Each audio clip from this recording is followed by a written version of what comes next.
Okay, so this brings us to item 23 of the agenda, which is the petition 2089 by Luigi Di Stefano on the arrest and detention of 2 Italian Marines in India.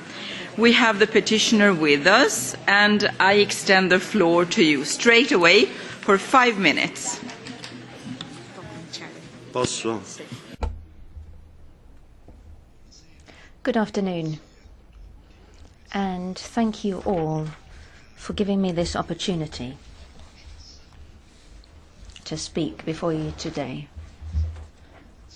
I presented a petition on the case of the 2 Italian Marines who are being held at the moment by the Indian authorities, and that's been the case for the last 4 years. I am a judicial analysis expert. I have 20 years experience in this field, and I would like to tell this committee about new facts which have come to light on this case since August 2015. The Tribunal on the Law of the Sea in Hamburg has made public the Indian court documents which previously were kept secret by the Indian authorities. That was the case for the last 4 years. The tribunal gave me access to these documents, and I purely requested them, and we are going to be talking about those Indian court documents which show that our 2 Marines are innocent. And what is even more serious is that the Indian authorities are aware of this, at least since the 2nd day after the initial incident, when the autopsies were carried out. I'm going to briefly illustrate the documents. This is my report, which I produced after taking part in various types of investigations, and I was mainly researching aeronautic areas. I did that on behalf of the Italian courts and private companies. What I'm going to tell you is really just a summary of what you can find in a lot more detail on an English language website. You can see the link at the bottom of the slides. Since the evening when all of this happened, the Indian authorities know that the Enrica Lexia, the Italian ship which had this encounter with an Indian fishing vessel, that there were 5 hours difference between when these different incidents were recounted. The shooting actually happened at 9:30 in the evening, not at 4:30 in the afternoon, as had been reported.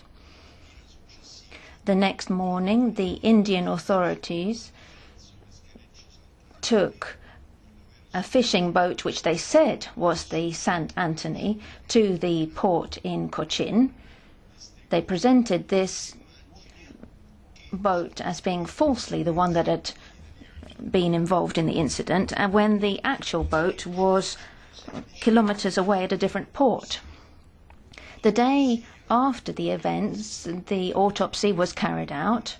That is something that you can also find via the tribunal in Hamburg, and it showed that the bullets recovered from the bodies of the 2 victims were not the same caliber as those used by Italian Marines. This was something that was ignored, kept secret, and 2 days later the Marines were arrested. The fishermen on the 17th of February that year, 2 days after the facts occurred, made public an interview and described exactly what had happened. On the 17th, they say that this happened in the evening when they were in territorial waters within 12 miles of the coastline and not within 20 miles of the coastline where the Italian ship was located. This is something that had also been ignored, which shows that the Marines are innocent. The crime scene was investigated by Indian investigators, and they claimed that with a tape measure they could see from the holes in the boat the exact caliber of the weapons down to the nearest millimeter. It's down to the hundredths of millimeters. It's absurd. The analysis of the scene said that the caliber was 5.56, and on that basis the Marines were arrested. There has been infringement of the rights of defence. On the 29th of February, the court denied Italian experts the right to take part in the ballistic expert analysis. Ballistics analysis was carried out without defence experts being present, and that would lead to any case being null and void in any court. The Indian ballistic report is presented as proof that the Italians are guilty. But why then do they keep it secret? Now that it's been made available, all you need to do is read it to see that the bullets found in the two victims, the fishermen, are approximately similar to those that the Italian Marines have. This is actually a document which proves the innocence of the two Marines then. Another point that's made clear in the document is that there is compatibility of the grooves in the bullets, and that is from two fragments that were recovered, and then they were compared with the Italian weapons. If you carry out a three-dimensional analysis, you can see that this once again proves that the Italians are innocent, because this fragment cannot come from a 5.56 caliber weapon. The fishing boat, the St. Anthony, was analysed by the investigators, and then it was returned to its owner, who let it sink. That means that technical experts for the defence are not able to look at the boat again and carry out their own analyses.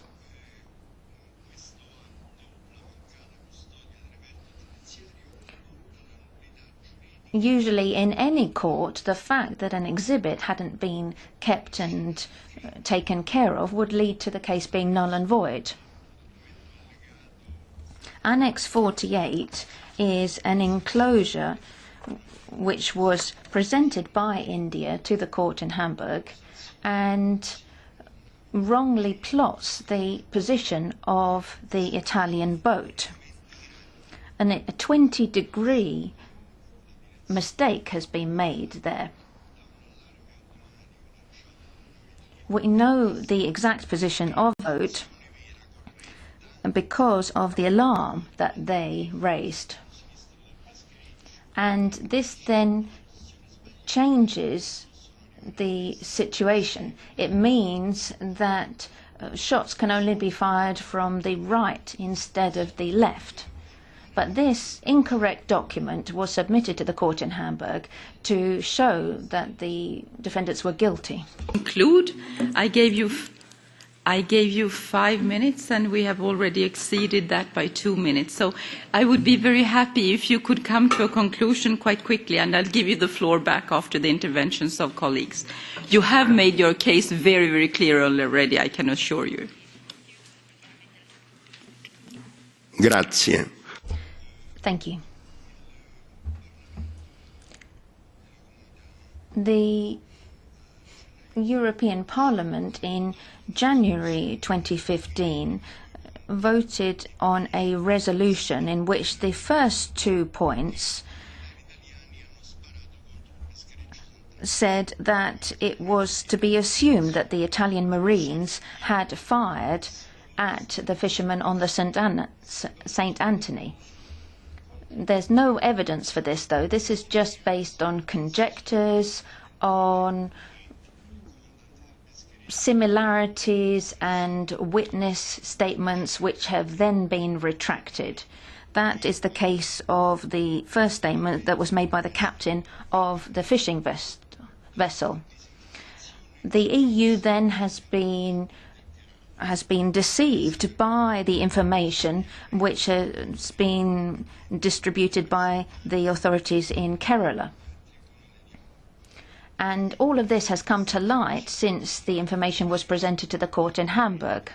This is a position which we would like to see corrected.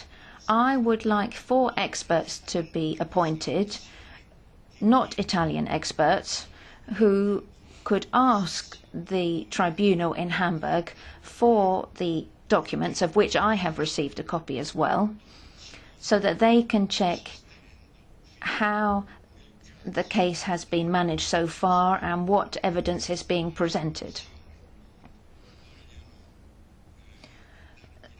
These 4 experts then will see that I am potentially right about this, and the position of the Parliament then needs to be corrected. Much, and I will now extend the floor to the representative from the European External Action Service to elaborate a bit on this.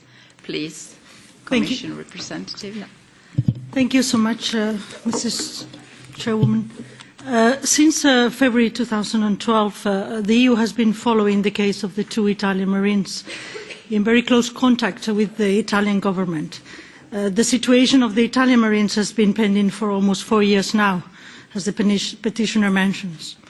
The EU has consistently called for a rapid and mutual agreeable solution in the interest of both Italy and India, based on international law and particularly on the UN Convention on the Law of the Sea, UNCLOS.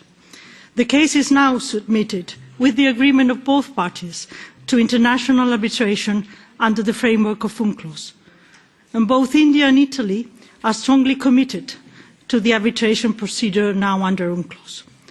And as it has been mentioned, the arbitration tribunal will soon decide on the provisional measures that were requested by Italy after the public hearings that were held on the 30th and 31st of March, to which the petitioner refers to.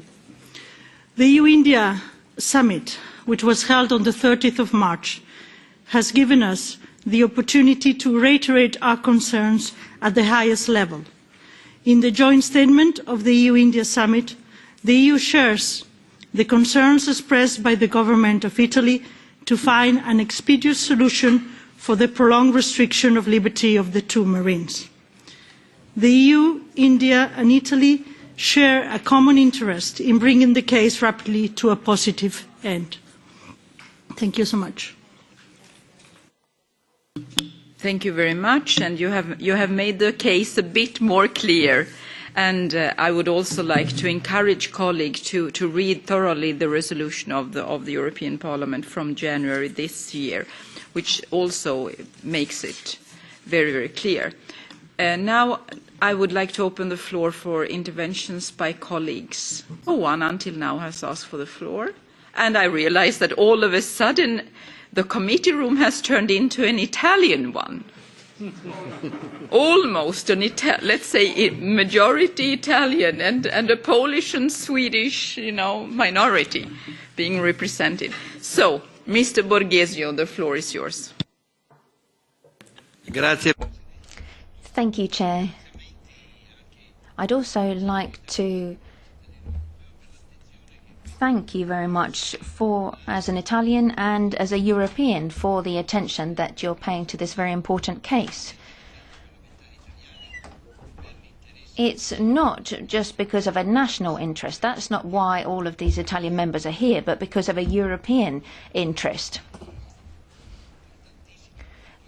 There are major technical details which are important, but I'm not skilled enough to interpret those. Instead, we've all seen how important it is to take this very seriously, and that we need a very high level of technical expertise, which Mr. Di Stefano has.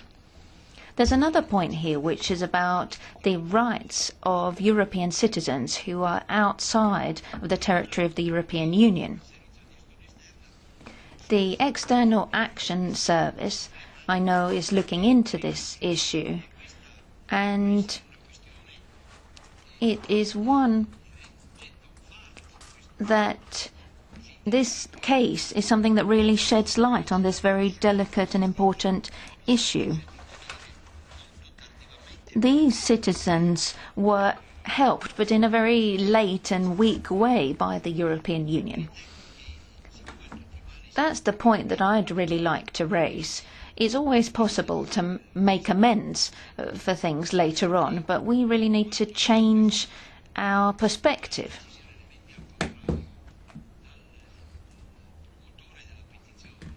The petitioner has had, it would seem, full support in terms of the documents. Once he was able to obtain them, he was able to reconstruct events. And we can now see that the media was in a hurry to do that at the time. This should now push the European Commission, and in particular the External Action Service, to take decisive and forceful action.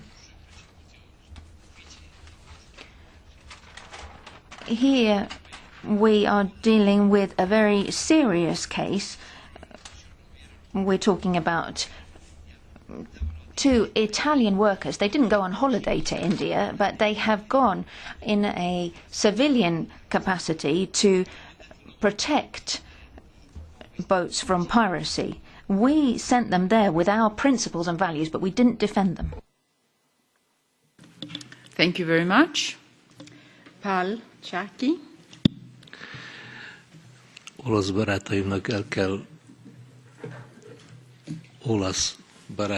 el kell mondanom, hogy nem vagyok olasz. A magyar kisebbséghez tartozok Szlovákiában. Well, I'm a member of the minority in Slovakia. So again, olasz barátaimnak el kell. So I must say to my Italian friends that I'm not Italian. I'm part of the Hungarian minority in Slovakia. And the chairman said, well, here in the room there are Polish and Swedish minorities, but there's also a Hungarian minority here. Now, the EPP asked me to get interested in the matter. And this is, of course, something we've noted carefully because this has been taken away from the authority of India, because it's now before the Hamburg Court, and I think your presentation has been very convincing. And of course, we can't anticipate the decision of the court in Hamburg. I mean, we can't take a decision here in this committee. We just have to await the court in Hamburg and then act. So I would suggest that, given the sensitivity of this matter, that we can leave the petition open. I'm sure we can't give a definitive decision today. Mr. Castaldo. Thank you very much, Chair. Grazie, Presidente. Thank you, Chair. I would like to pick up on what Mr. Chaki just said. It's true that it isn't the role of this committee to take the place of the tribunal in Hamburg. I would agree with that. But we also need to take account of the facts which have been presented by the petitioner today. Because if those are confirmed, they would show that there's been a blatant violation of the rights which should be guaranteed to anyone in terms of fair process, a fair trial, and restriction then of freedom of movement. In this kind of case, the Indian authorities have been behaving in a way which can't be tolerated. Also, during the negotiations, we saw that there were difficulties when we were working on the Pact of Civil and Social Rights.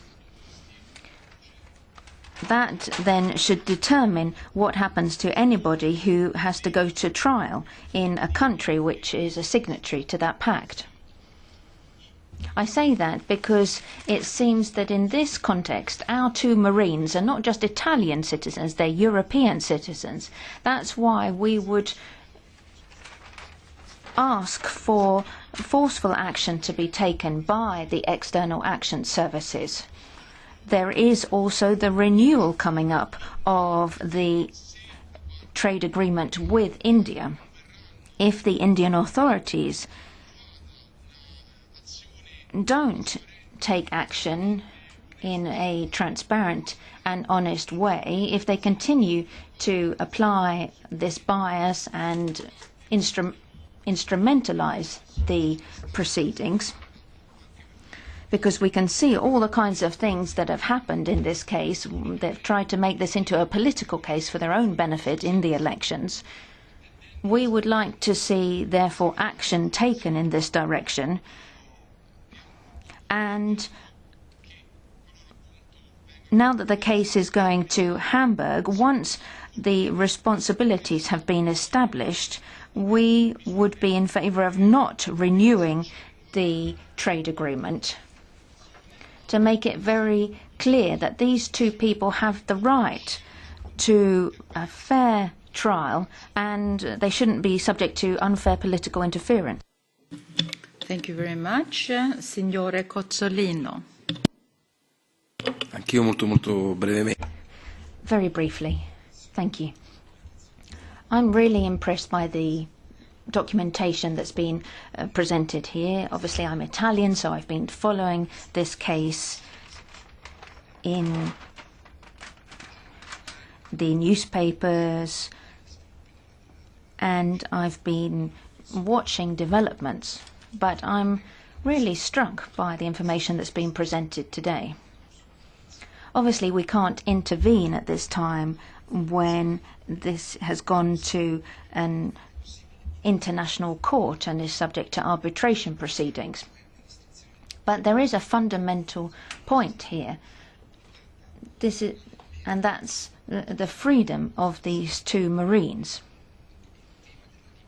Over the past couple of years, we've talked about freedom of movement, and that has been a decisive issue. Even though at this point there haven't been any prosecutions carried out in India. I wouldn't suggest that we close the discussion, but that we come back to it at a suitable time. We also could take the initiative and go to the Indian Parliament. Since in the Petitions Committee we have had access to this documentation, we could contact colleagues in the and I think that this is a necessary political initiative which wouldn't interfere with the work done by the International Court. It would, though, encourage our colleagues in the Indian Parliament to look at this very well-structured document, which then would seem to show the innocence of these two workers, these two Marines. So that's the initiative we would support. Thank you very much. Now I would like to turn back to Mr. Di Stefano and give you the floor for an additional conclusion of maximum 2 minutes.